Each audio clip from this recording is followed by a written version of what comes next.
স্বপ্নমানবী কানন দেবীর সঙ্গে অশোক মৈত্রের প্রেম বিবাহ বিচ্ছেদ এক করুণ কাহিনী আগেই আমি আপনাদের শুনিয়েছি। এরপর কানন দেবীর জীবনে কিভাবে হরিদাস ভট্টাচার্য এলেন, কিভাবে তারা পরিণয়ে আবদ্ধ হলেন, সেই কাহিনী পরে শোনাবো বলেছিলাম। আজ বলবো সেই কথা। আগেই বলেছি 1945 সালে কানন দেবী এবং অশোক মৈত্রের বিবাহ বিচ্ছেদ হয়। এরপর কানন দেবী সম্পূর্ণভাবে কাজে ডুবে গেলেন। 1948 সালে তিনি তৈরি করেন তার নিজস্ব প্রযোজনা সংস্থা শ্রীমতী পিকচার্স।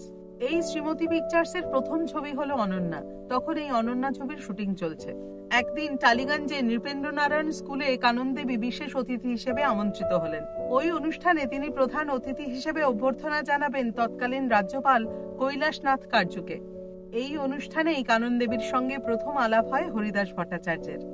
হরিদাস ভট্টাচার্য তখন মাননীয় রাজ্যপালের এডিসি ছিলেন। শিক্ষিত ও সুদর্শন হরিদাস সিনেমার প্রতিও ভীষণ আগ্রহী ছিলেন। এর কিছুদিনের মধ্যেই মাননীয় রাজ্যপাল কানন দেবীকে রাজভবনে গান গাওয়ার জন্য আমন্ত্রণ জানান, আর সেই আমন্ত্রণ পত্র বহন করেন হরিদাস ভট্টাচার্য।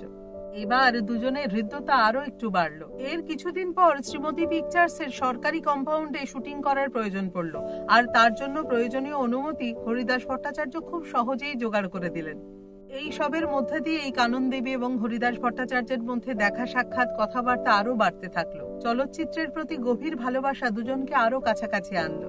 বলা যেতে পারে হরিদাস ভট্টাচার্যের চলচ্চিত্রের প্রতি এই গভীর ভালোবাসা ও আগ্রহ কানন দেবীকে তার প্রতি আরো আকৃষ্ট করলো। অশোক মৈত্রের ক্ষেত্রে তো এটি ছিল না, তাই এই পরিচয়ে গাঢ় হয়ে প্রণয়ে পরিণত হতে বেশি সময় লাগেনি। 1949 সালে কানন দেবী এবং হরিদাস ভট্টাচার্যের বিবাহ সম্পন্ন হলো। বিবাহের পর হরিদাস ভট্টাচার্য এডিসির চাকরি ছেড়ে দেন এবং কিছুদিন বার্ড কোম্পানিতে চাকরি করেন। কিন্তু সেই চাকরি তার বেশি দিন ভালো লাগেনি। কিছুদিনের মধ্যেই তিনি জড়িয়ে পড়েন সিনেমা জগতের সঙ্গে। হরিদাস ভট্টাচার্য এবার যোগ দিলেন শ্রীমতী পিকচার্সে। মেজদিদি ছবিতে তিনিই ছিলেন চিত্রনাট্যকার। এরপর 1954 সালে নববিধান ছবিটি থেকেই হরিদাস ভট্টাচার্য শ্রীমতী পিকচার্সের পরিচালনার দায়িত্ব সামলাতে শুরু করেন এবং 1965 সাল পর্যন্ত শ্রীমতী পিকচার্সের সমস্ত ছবির পরিচালক তিনিই ছিলেন। শ্রীমতী পিকচার্সের মোট 7টি ছবি তিনি পরিচালনা করেন। 1954 সালের নববিধান, 55 সালে দেবত্র, 56 সালে আশা, 57 সালে আঁধারে আলো, 58 সালে রাজলক্ষ্মী ও শ্রীকান্ত, 59 সালে ইন্দ্রনাথ, শ্রীকান্ত ও অন্নদা দিদি এবং শেষ ছবি 1965 সালে অভয়া ও শ্রীকান্ত। দুজনের সাংসারিক জীবনে জড়িয়েছিল সৃষ্টিশীলতা। হরিদাস ভট্টাচার্য মন প্রাণ ঢেলে পরিচালনার কাজ করতে থাকেন। 1957 সালে আঁধারে আলো ছবিটি রাষ্ট্রপতি পুরস্কার পায় এবং চেক ফিল্ম ফেস্টিভ্যালে মনোনীত হয়। সেই সময় পুত্র রানাকে নিয়ে হরিদাস ভট্টাচার্য এবং কানন দেবী বিদেশ ভ্রমণে যান। বিয়ের পরে দুজনে থাকতেন কোভিড রোডের বাড়িতে, কিন্তু সেই বাড়িতে বাগান করার জায়গা ছিল না। তাই রিজেন্ট গ্রোভে কানন দেবী বড় একটি বাড়ি কিনলেন। সেখানেই তৈরি হলো বিরাট বাগান। মূল গেট থেকে বাড়ি পর্যন্ত রাস্তার দুপাশে সুন্দর করে সাজানো গাছ। স্বামী স্ত্রী দুজনে মিলেই এই গাছের পরিচর্যা করতেন। কানন দেবীর এই দ্বিতীয় বিয়ে নিয়ে বহু পরিচিত জনই ভীষণভাবে কটাক্ষ করেছিলেন। তাদের অনেকেরই বক্তব্য ছিল এই বিয়ে 3 দিনও টিকবে না। কিন্তু এক সুন্দর বোঝাপড়ার মধ্যে দিয়ে স্বামী স্ত্রী কাঁধে কাঁধ মিলিয়ে কাজ এবং সংসার দুটোই করে যাচ্ছিলেন সুন্দরভাবে। কানন দেবীর জীবনে এলো সংসারের সুখ, কিন্তু দুঃখের বিষয় সেই সুখও চিরস্থায়ী হলো না। অশোক মৈত্রের সঙ্গে সিনেমা করা নিয়ে সমস্যা ছিল, কিন্তু এবার বোধহয় সিনেমা ছাড়া নিয়েই তৈরি হলো সমস্যা। 1948 সালে বাঁকা লেখা ছবিতে কাজ করার পর কানন দেবী আর অন্য কোনো প্রোডাকশনে কাজ করেননি। 1949 সাল থেকে কানন দেবী নিজের প্রোডাকশন অর্থাৎ শ্রীমতী পিকচার্সের ব্যানারেই শুধুমাত্র ছবি করেছেন। 1959 সালে কানন দেবী শেষবারের মতো অভিনয় করলেন ইন্দ্রনাথ, শ্রীকান্ত ও অন্নদা দিদি ছবিতে। এরপর বছর 5 তিনি আর কোনো ছবি প্রযোজনাও করেননি। 1965 সালে অভয়া শ্রীকান্ত ছবিটি করার পর তিনি প্রযোজনাও বন্ধ করে দেন এবং চিরদিনের মতো রূপলী জগতের সঙ্গে সমস্ত সম্পর্ক ছেদ করে দেন। কানন দেবীর এই সিদ্ধান্তে বোধহয় সমস্যা হয় হরিদাস ভট্টাচার্যের। তিনি তো শ্রীমতী পিকচার্স ছাড়া আর কোথাও কাজ করেননি।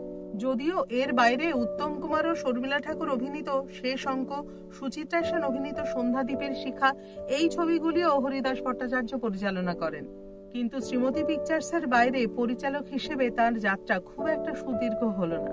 তিনি বাংলার প্রথম মহিলা সুপারস্টার স্বপ্নমানবী কানন দেবীর স্বামী। এই পরিচয়টা মূলত তাকে তখন বহন করে চলতে হচ্ছিল। হয়তো এর থেকেই কোনো ব্যক্তিত্বের সংঘাত জন্ম নেয় আর তার থেকেই দূরত্ব বাড়তে থাকে। সিনেমার সঙ্গে সমস্ত সম্পর্ক ছেদ করার পর কাননদেবী বিরাটভাবে সমাজ কল্যাণমূলক কাজে যুক্ত হন। এই নিয়েও সম্ভবত হরিদাসবাবুর সঙ্গে তার মতান্তর এবং মনান্তর শুরু হয়। বিশিষ্ট চলচ্চিত্র ও সঙ্গীত গবেষক ও সমালোচক অতনু চক্রবর্তীকে একটি সাক্ষাৎকারে কাননদেবী বলেছিলেন, স্প্যাস্টিক সোসাইটিকে তিনি 1.5 লক্ষ টাকা দান করেছিলেন বলে হরিদাস ভট্টাচার্য তার সাথে কথা বলা বন্ধ করে দেন। হরিদাসবাবুর বক্তব্য ছিল এত টাকা এইভাবে খরচা করা ঠিক না, আর কাননদেবী মনে করতেন তিনি যা আর্ন করেছেন সবই পাবলিক মানি।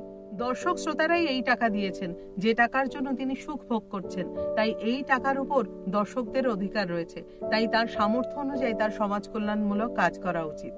এই সব কারণেই হরিদাস ভট্টাচার্য এবং কাননদেবীর মধ্যে যে দূরত্ব তৈরি হয় তা সময়ের সাথে সাথে আরো বাড়তেই থাকে। দুজনের বাক্যালাপ একদম বন্ধ হয়ে যায়। এরপর একদিন হরিদাস ভট্টাচার্য রিজেন্ট গ্রোভের বাড়ি ছেড়ে চলে যান। কাননদেবী ততদিনে কোলে তুলে নিয়েছেন গোপাল। বাগান পরিচর্যা, গোপাল সেবা, আদরের সারমে ও স্যান্ডিকে দেখভাল করা এবং সমাজ সেবা, এই নিয়েই কাটছিল কাননদেবীর জীবন। এরপর 1992 সালের 17 জুলাই চিরদিনের মতো প্যাক আপ ঘোষণা করে বিদায় নিলেন স্বপ্নমানবী কাননদেবী। আমাদের সংগৃহীত তথ্য বলছে, স্ত্রীর মৃত্যু সংবাদ পেয়েও হরিদাস ভট্টাচার্য তাকে দেখতে আসেননি। এরপর 2005 সালের 7 সেপ্টেম্বর পৃথিবীর মায়া কাটিয়ে চলে যান হরিদাস ভট্টাচার্য।